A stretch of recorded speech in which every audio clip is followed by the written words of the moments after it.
Olá, galera! Tudo bem com vocês? Bem-vindo à nossa quinta e última aula de revisão do nosso livro de Biologia e Bioquímica, tá bom? Galera, assim como nos outros vídeos, esse vídeo eu vou falar também. Essa aula é uma aula de revisão, é uma revisão bem básica do que tem no livro, tá bom? As nossas aulas conceituais, elas estão muito mais aprofundadas, as aulas ao vivo tem outras formas que eu trouxe o mesmo conteúdo para vocês, e também diferentes abordagens. Aqui eu me atentei apenas ao que está no livro, igual nas outras aulas, tá bom? Peguei o livro, olhei o livro, tirei imagens do livro, trouxe algumas imagens mais simples também e vou acompanhar com vocês no nosso livro, tá bom? Unidade número 5 é a nossa última unidade. Embora ela seja uma unidade que nosso livro pequenininha, ela tem bastante detalhe. E a gente vai comentar o que é e a função de cada um desses detalhes aí, então. Beleza? Vamos lá? Deixa eu compartilhar a minha tela aqui com vocês. Só um pouquinho, A gente já inicia.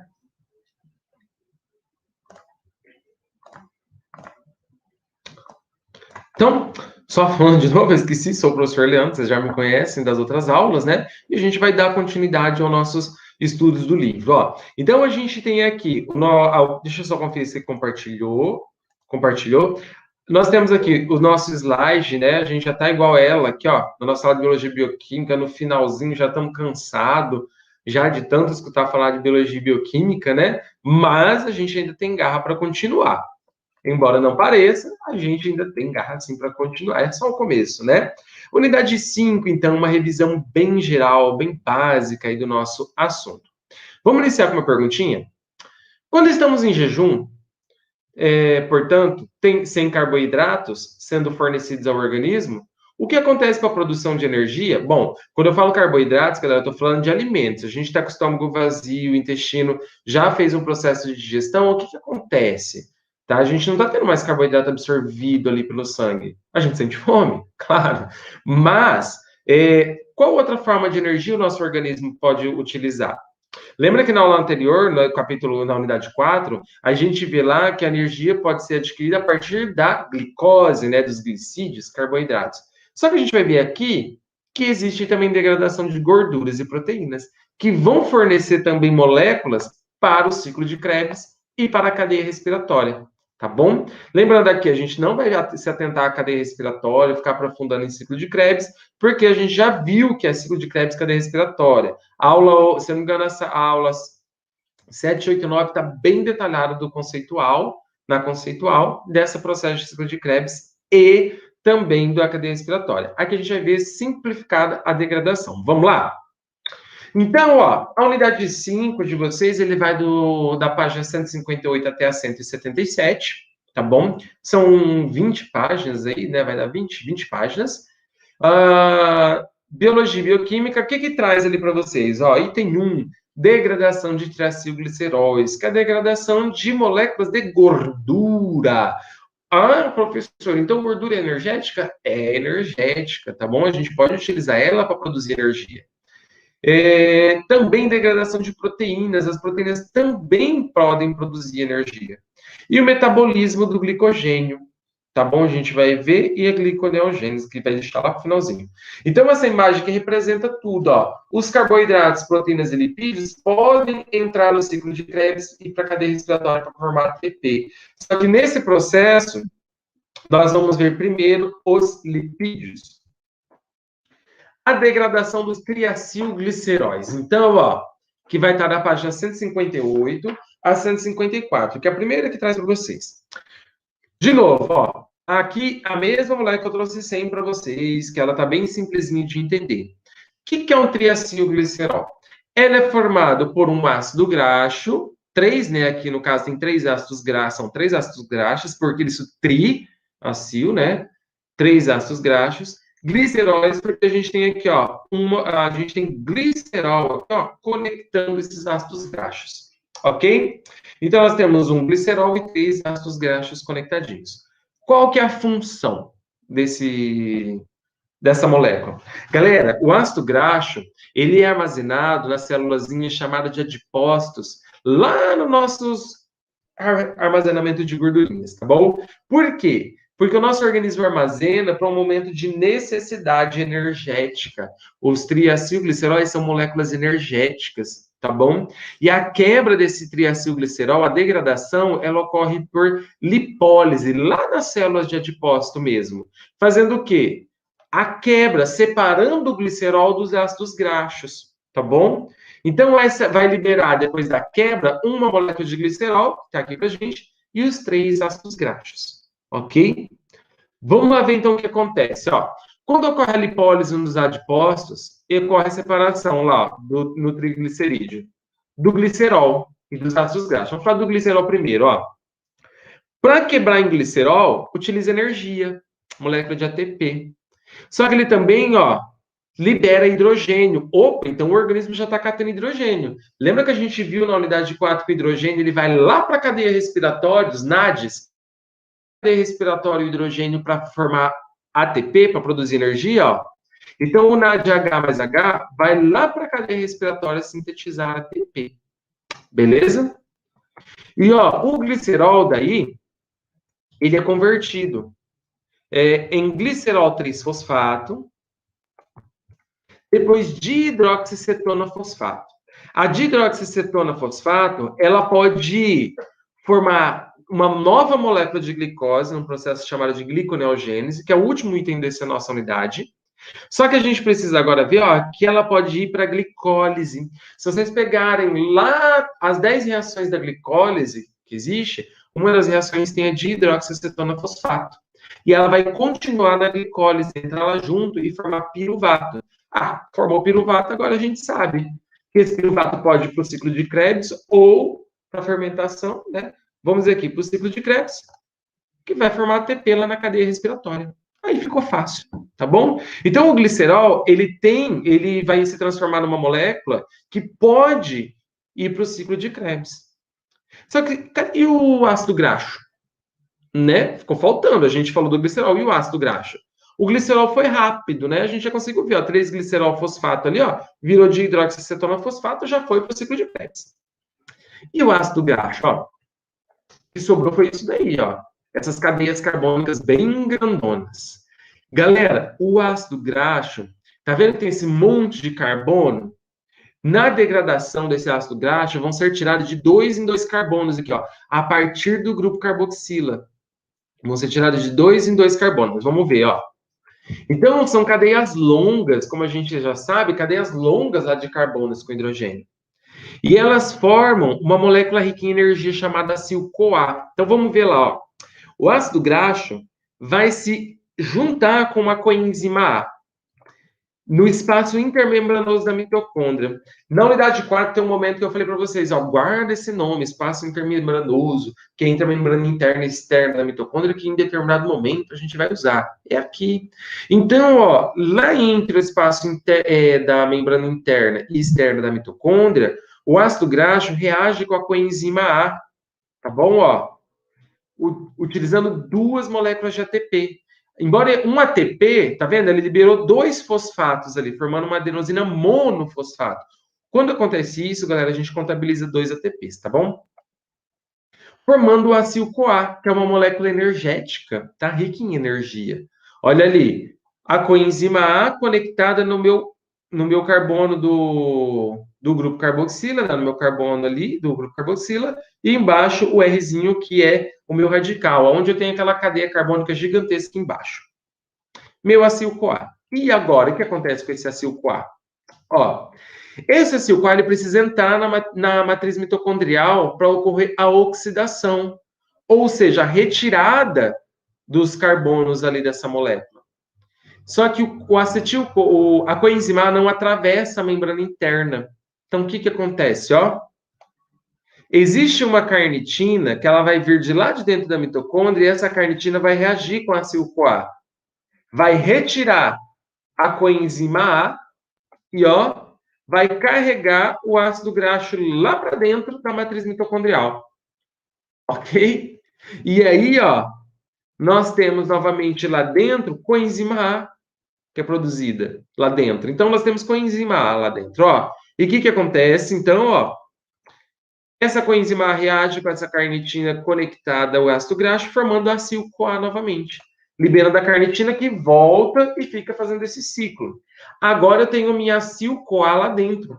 Ou seja, a cadeia carbônica do ácido graxo já está lá dentro da mitocôndria agora, eu vou poder usar.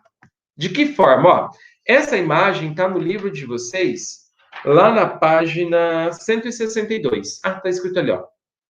Que é a beta-oxidação ou ciclo de Linen. O que é isso? Ó, nós temos aqui em cima, ó, vamos olhar ali em cima. Vai aparecer um risquinho lá em cima, ó. Viu? Vou de novo, ó. Tá piscando aí para vocês. Tá vendo? Ali nós temos em azul o meu acil-CoA, né? Minha molécula de acil-CoA. Em azul tá circulado, ó. O que dá origem ao meu grupo carboxilo, né? Do ácido monocarboxílico. Ligado aqui, ó, tem um CH2, que é o carbono alfa. O carbono alfa, galera, é aquele que liga no grupo funcional, tá bom?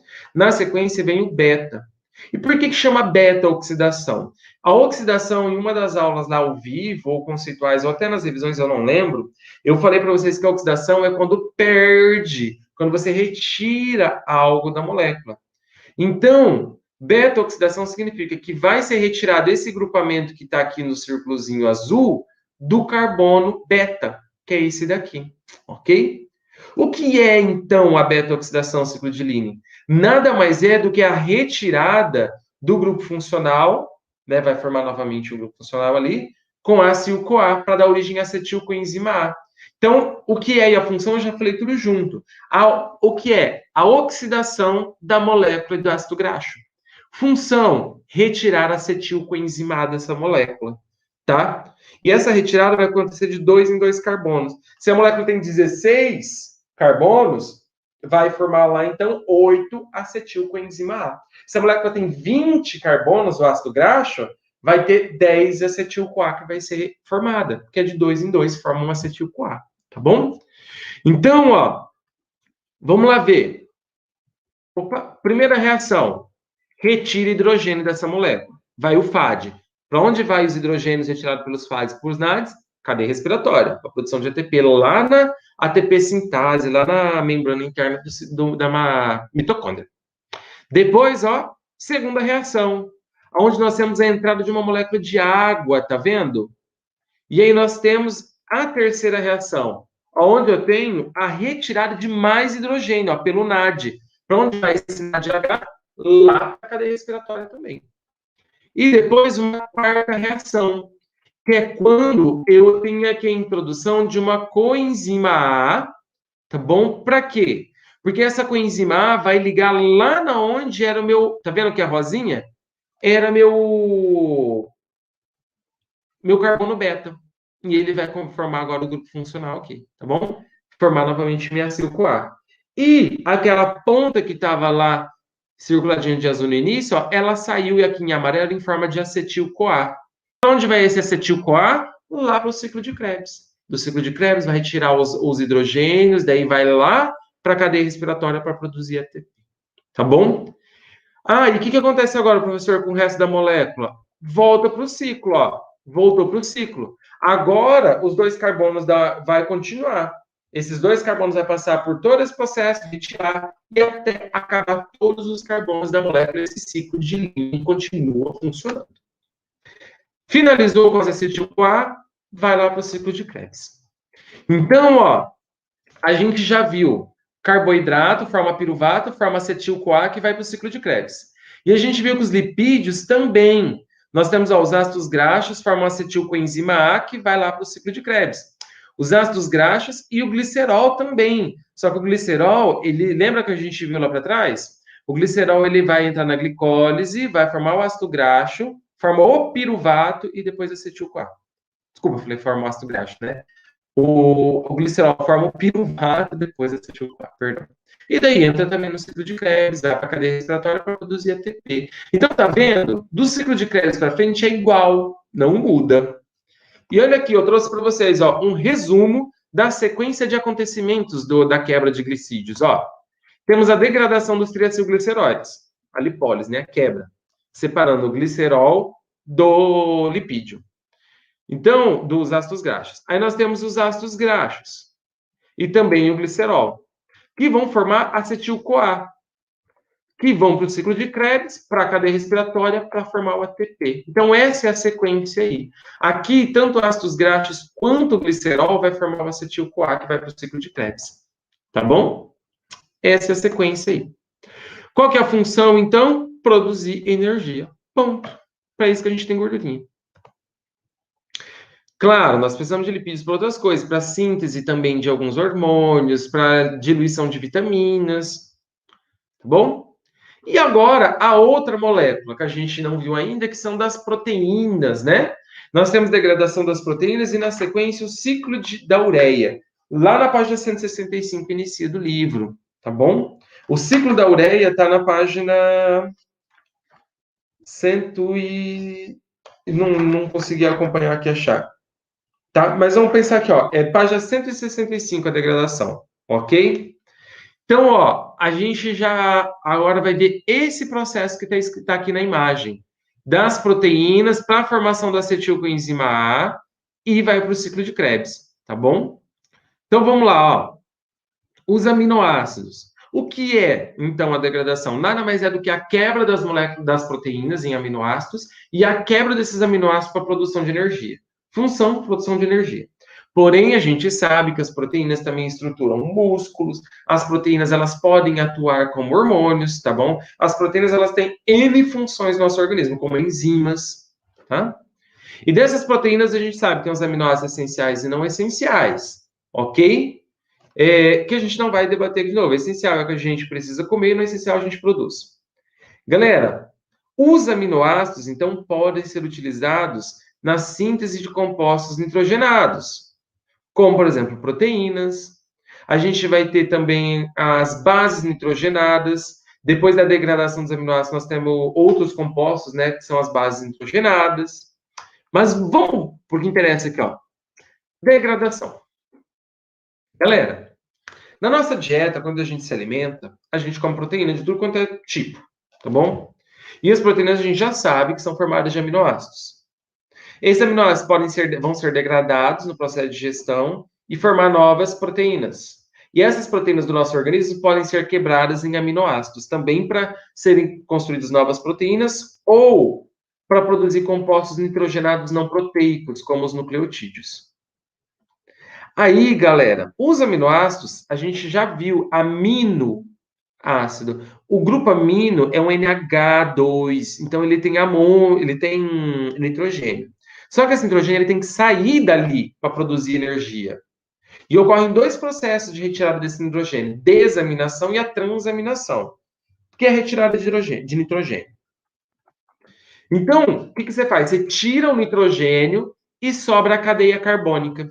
Essa cadeia carbônica interessa para a gente, que ela vai sintetizar glicose, ela vai sintetizar ácidos graxos e vai lá para a respiração celular.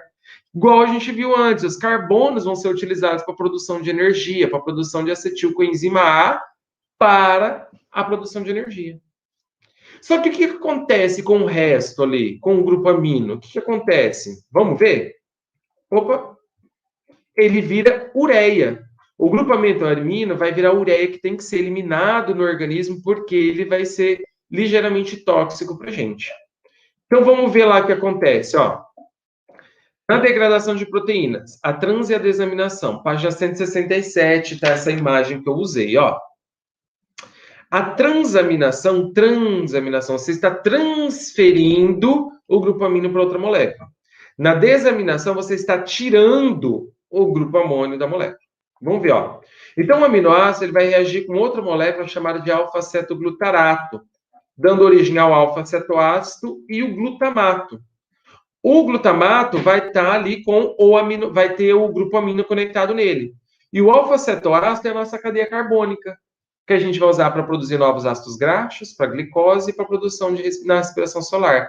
Então, é o alfa-cetoácido que tem a cadeia carbônica grande que a gente vai usar para produzir energia. Então, para produzir energia, agora a gente já sabe para onde vai, tá? Só que o que sobrou? O alfa-cetoglutarato, ó. Ele vai passar para transaminação, onde nós temos o oxalacetato. Galera, o oxalacetato ele é uma molécula lá da última fase do ciclo de Krebs, tá? Ela sai do ciclo de Krebs e vai reagir lá com o aspartato, que tem o grupamento amino que foi retirado da molécula, da transaminação. Então, o que acontece? Na transaminação, o grupo amônio do glutamato, ele vai se conectar ao oxalacetato e formar o aspartato, liberando novamente o alfa-cetoglutarato. O alfa-cetoglutarato volta para reagir com o aminoácido e continuar liberando as cadeias carbônicas para a produção de energia. Ou vai para desaminação, que é quando retira diretamente o nitrogênio, ó, pelo grupo amônio, tá bom? Nós temos, então, ali, ó, o glutamato, ele vai doar 2 moléculas de hidrogênio, que vai se conectar ao grupo amino, que é NH2, mais 2 hidrogênios da água, forma NH4, o grupo amônio. Tá bom? Então, vamos ver lá, ó. Liberando, então, o alfa-cetoglutarato, que volta lá para coletar mais, para ajudar a degradar mais aminoácido. Tá bom? Então, nós temos aspartato e grupo amônio. O aspartato e o grupo amônio, eles participam do ciclo da ureia. Vamos ver o que é o ciclo da ureia, então, ó. Nós temos o grupo amônio, originário da desaminação. Está lá dentro da mitocôndria. Ele vai reagir com bicarbonato, tá bom? Com cálcio. Ou cálcio não, com carbono, perdão. E olha ali o que acontece. Nessa reação, nós temos a utilização de 2 moléculas de energia. E vai formar um carbomoil fosfato, onde o nitrogênio está ali, ó. O nitrogênio está ali. A gente tem que tirar esse nitrogênio do organismo, esse grupo amônio. Esse carbomoil fosfato vai liberar um fosfato, tá bom? Vai liberar um fosfato que ficou conectado nele, lá de um dos ATPs, e vai receber também a ornitina, que é um tipo de aminoácido. Essa ornitina vai reagir com o carbomoil fosfato, dando origem à citrulina, que é um outro aminoácido. A citrulina, galera, ela vai sair da mitocôndria, tá? Ela consegue passar pela matriz pela membrana interna da mitocôndria e vai lá para o citossol celular. Lá no citossol, ela vai reagir agora com aspartato, que é outra molécula originada da transaminação, da retirada de nitrogênio. E vai usar ali 2 moléculas de ATP, formando arginina succinato. Essa arginina succinato, ó, ela é degradada, liberando um fumarato, que vai lá para o ciclo de Krebs, a gente já vai ver, formando arginina. Essa arginina ainda está com o nitrogênio, o fumarato não tem mais o nitrogênio. A arginina ainda está com o nitrogênio lá do aspartato. E com o nitrogênio que veio aqui da citrulina, ó, tá vendo? Está acumulando os nitrogênios. E olha o que esse nitrogênio vai formar? A ureia. Tanto o que veio aqui da desaminação, quanto o que veio aqui da transaminação, que é o aspartato, vai juntar e formar a ureia lá embaixo. Tá bom? E formando novamente a ornitina. A ornitina volta para o ciclo e recomeça. Essa ureia vai formar a urina lá nos rins, tá bom? Vai ser filtrada na formação de urina. E olha aqui que legal. Olha lá em cima, ó. Aminoácido e alfa-cetoglutarato vai reagir formando o alfa-cetoácido, que é a cadeia carbônica que vai produzir energia, e o glutamato, que é o que tem o grupamento amino ainda. Vai sofrer desaminação, retira o nitrogênio, ou a transaminação, que vai transferir o nitrogênio para outra molécula, liberando o alfa-cetoglutarato, que volta para o ciclo. Então, a gente tem as 2 moléculas ali que a gente acabou de ver, que são liberadas com grupamento amino. Ó, o aspartato e o amônio. O amônio vai reagir com carbono, formando carbomoil fosfato, e vai entrar no ciclo da ureia, que a gente viu ali entre a mitocôndria e a parte externa, né, o citossol. Lá, ó, a citrulina vai reagir com carbomoil fosfato até formar a ureia, tá vendo? E liberar, formando a ornitina que volta para o ciclo. E o aspartato vai juntar com o oxalacetato e vai também para o ciclo da ureia, tá vendo? E vai liberar também, ó, a ureia aqui depois da arginina, formando a ornitina que recomeça o ciclo. Só que, ó, é liberado um fumarato ali no meio. Lembra que eu comentei? Que é a molécula que já não tem mais amônio. E esse fumarato, ele vai para onde? Para o ciclo de Krebs, para a produção de energia. Para retirar hidrogênios para produzir energia depois na cadeia respiratória. E, ó, o oxalacetato do ciclo de Krebs entrando também no ciclo da ureia. Essa interação, galera, entre o ciclo de Krebs e o ciclo da ureia é chamada de bicicleta de Krebs, tá bom? Porque quando você olha assim, olha bem, gente, tem uma visão abstrata, tá? Parece uma bicicleta. E daí, então, só voltando aqui. Qual que é a função? O que a gente viu aqui? Ciclo da ureia, desculpa, degradação de lipídios, degradação de proteínas. Os dois, galera, são para formar energia aqui no metabolismo energético. Ponto. Ok? Metabolismo do glicogênio, que vai estar na página 171 de vocês. Aí já está no caminho final. O que é? O que é o glicogênio? Galera, o glicogênio ele é uma molécula grande de várias alfas-glicoses conectadas umas às outras. Tá bom? Então tem uma glicose conectada na outra, conectada na outra, conectada na outra, conectada na outra, e aí vai embora esse negócio. Beleza? Função: energia. Olha esse glicogênio aqui. Galera, olha quanta molécula de glicose, olha quanta energia tem aqui ramificada nela. Então, o glicogênio é uma substância de reserva que a gente vai encontrar nos nossos músculos e no nosso fígado. Só que ela acaba, tá bom? Vamos lá. Vamos ver como ocorre a síntese. Essa esqueminha não tem para vocês, tá? Mas tem o processo está na página 172. Eu trouxe isso aqui que é mais simples, que eu usei em todas as aulas, né? Ó, nós temos a glicosiltransferase. A glicogenina, galera, ela é o start ali para a construção do glicogênio. A glicosiltransferase é uma enzima que vai carregando os grupos glicosil ali, ó, para dar início, cerca de 6, 7 glicosil que tem ali, para depois começar a ligar as glicoses. A glicogênio-sintase, ou seja, a que sintetiza glicogênio, vai, ó, conectando os glicogênios ali numa ligação chamada de alfa 1,4. O que é isso? Galera, é a ligação entre o carbono 1 e o carbono 4, tá bom? Da molécula de glicose ali. E, ó, vai crescendo essa molécula gigantesca. Em determinado momento, ó, essa molécula quebra. E ela se conecta novamente aqui, só que agora ligando o carbono 1 no 6. E ela continua crescendo, ó, e vai sintetizando. E vai quebrando até formar uma molécula gigantesca de energia. Galera, aí esse glicogênio, ele vai sendo liberado do nosso organismo, quebrado aos poucos, conforme a necessidade de energia, tá bom? Então, ó, quando você come, você tem uma alta taxa de glicose no sangue, estimula-se a produção da insulina pela célula beta do pâncreas, aonde as células do fígado elas vão absorver essa glicose, armazenar ela e sintetizar glicogênio. O glicogênio está no fígado. Quando baixou o nível de glicose do organismo, o que acontece? A baixa da glicose vai estimular a produção do glucagon nas células alfa. O que o glucagon faz? É um hormônio que vai estimular a quebra do glicogênio no fígado e vai liberar isso daí para o sangue para ser utilizado pelas células. Ok? Então, o fígado, ele vai armazenar logo após a refeição, com o aumento da glicose, e entre as refeições ele vai liberando aos poucos essas glicoses do glicogênio, tá? Cada bolinha daquela. No sangue, tá bom? Ele libera a glicose pura, que daí vai para o nosso organismo. Já o glicogênio dos músculos, a glicose é liberada em forma de glicose 6-fosfato, que vai dar lá para a glicólise, né? Que vai para o ciclo de Krebs e tudo aquilo que a gente já viu da respiração celular. Tá bom? Galera, esse processo de quebra de glicogênio e síntese de glicogênio não utiliza energia, então não tem gasto energético.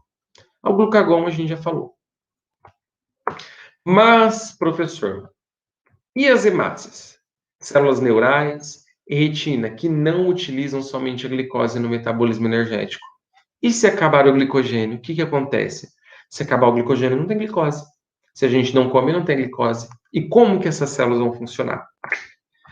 Galera, o nosso organismo é fantástico. Ele produz glicose. É claro que a gente não produz glicose igual as plantas, tá bom? Só que é uma quantidade pequena que ela vai suprir a necessidade até a gente ter uma reposição, ok? Que é chamado de gliconeogênese. Glicose, neo, novo, gênese, produção. Produção de nova molécula de glicose a partir de moléculas do nosso organismo. Então, o que é a gliconeogênese? Produção de moléculas de glicose novas no nosso organismo. Função: produzir a glicose para que células como hemácias, células nervosas e a retina consigam utilizar essa glicose no seu metabolismo, porque elas não conseguem metabolizar proteínas, não conseguem metabolizar lipídios, igual a gente viu. Ela faz um outro processo, tá? Para produção de energia. Então, ó, o glicogênio hepático ele vai durar no período de jejum até 8 horas. Depois, ativa-se a gliconeogênese, tá bom? O que ocorre na gliconeogênese? Ó, conversão de compostos orgânicos não carboidratos em glicose, como por exemplo, ó, lactato. Lembra? Lactato é formado depois do piruvato? Alanina, que é um aminoácido, e glicerol, lá do triglicerídeo. Essas três moléculas, né, elas são capazes de passar por vários processos bioquímicos até a formação novamente de uma glicose, tá bom? Que vai ser utilizada pelas hemácias, células vermelhas do sangue, células nervosas e a retina. Esse processo pode ocorrer tanto no fígado quanto no rim, ok? Então, a gliconeogênese, o que é? Formação de glicose. Função, formar glicose para suprir a necessidade de células que só utilizam glicose, tá bom? E essa foi a nossa última revisão das nossas aulas. Galera, espero que essas revisões tenham ajudado vocês. Eu falei para vocês, são revisões bem básicas, são bem superficiais mesmo, só para entender o todo do processo, para a gente ver o que é mais e a função de cada passo desse daí, ok? Se vocês quiserem aprender de forma aprofundada, assistam às aulas conceituais, usem o livro de vocês. Dentro do livro de vocês, se vocês pegarem lá no final, ó, de cada capítulo, de cada unidade, tem ali, ó, uma referência, referências. Vocês podem pegar essas referências para estudar. Só que, galera, como eu falei sempre nas aulas, se você não compreendeu, não adianta você pegar um livro extremamente aprofundado, igual eu tenho aqui. Eu vou pegar, só licença um pouquinho, só um minutinho. Ó, por exemplo, eu tenho esse livro, tá bom? É um livro ótimo. Quem já fez faculdade fez faculdade que tem disciplina de bioquímica, usou esse livro, né? Tem certeza. Eu usei muito esse livro. E eu ainda uso, ó, que é Princípios de Bioquímica de Leninger. Só que, galera, esse livro, olha aqui, ele é extremamente complexo. Para quem não tem base da bioquímica, pegar um livro desse para ler, não vai entender. Ele é muito complexo, tá bom? Vocês têm que ir aos poucos. Ó, eu tenho outro livro de bioquímica aqui, também, do meu lado. Ó, Bioquímica Ilustrada. Ele é bem mais simples do que o de Leninger. Só que esse livro, ele está mais simples de compreender, ok? Ele é mais simples de compreender. Por isso eu também tenho ele. Ah, professor, eu começo então com o estudo por livros de bioquímica? Não, como eu falei para vocês. Utilizem livros de biologia celular, biologia molecular, que tem tudo isso que a gente viu aqui, que é para a parte de biologia celular e molecular e também bioquímica. E lá nesses livros tem a bioquímica, que é essa que a gente estudou, tá bom? Depois, se você quiser aprofundar, estuda primeiro um livro de biologia celular e molecular, depois você vai para um livro de bioquímica. Professor, eu preciso conhecer todos esses passos. Gente, se eu falar para vocês, eu sei todos esses passos, fio a fio, a pavio, eu não sei também. A gente não consegue. É muita coisa. A gente conhece os processos, a gente sabe os processos, sabe o que é e a função. Só que eu falo para você, eu sei o nome de todas as enzimas que estão ali. Não vou lembrar. Ah, professor, você sabe quantos carbonos entram e quantos carbonos saem em cada uma dessas fases? A gente não lembra, tá bom? Por isso, galera, que a gente tem livro, tá bom? O livro está aqui para dar esse apoio que a gente precisa. Então, vocês têm que entender que o livro está aqui para dar apoio, para complementar o que está aqui dentro. A gente não vai ter um livro desse daqui, ó, dentro da cabeça. A gente precisa do livro para dar um apoio para a gente. Estudos para dar esse apoio para a gente, tá bom? Então, espero que vocês tenham aprendido. Espero que eu tenha contribuído para o conhecimento de vocês. Entre trancos e barrancos, né? Embora alguns alunos aí tenham sentido bastante dificuldade, eu acredito que eu fiz o máximo que eu consegui. Simplifiquei, dessa vez eu trouxe os exercícios para corrigir, dei links aí de videoaulas, passei alguns artigos, fiz os vídeos de respostas em algumas aulas, Então, eu acredito que tenha contribuído, tá bom? Se está sentindo ainda um pouco de dificuldade, não desespera. Em outras disciplinas, tudo que vocês viram aqui, elas são revistas em partes, tá bom? Quando vocês forem ter uma aula específica de uma determinada nutrição, algumas coisas são retomadas. Quando você for ter uma aula de fisiologia, muitas dessas coisas são retomadas. Ah, vai ter uma aula de genética? Vai ser retomado muitos passos daqui. Então, é aí que vocês conseguem assimilar melhor. Não desespera, fala por experiência própria, tá? Eu fiz biologia, eu vi várias coisas. O que eu vi no primeiro ano era uma base, que depois ela vai sendo retomada no segundo ano, no terceiro ano, no quarto ano, no quinto ano, e assim por diante. Várias coisas vão sendo retomadas e acrescentadas. Retoma, acrescenta, retoma, acrescenta, retoma, acrescenta, tá? Aí é quando a gente começa a pegar melhor os temas, compreender melhor os assuntos e aplicar melhor esses assuntos. Porque daí a gente já tem um conhecimento mais amplo. Tá bom? Um beijo, um abraço para vocês. Até mais, mini corações, né, para não perder o hábito. E a gente se fala, galera. Até mais. Tchau, tchau.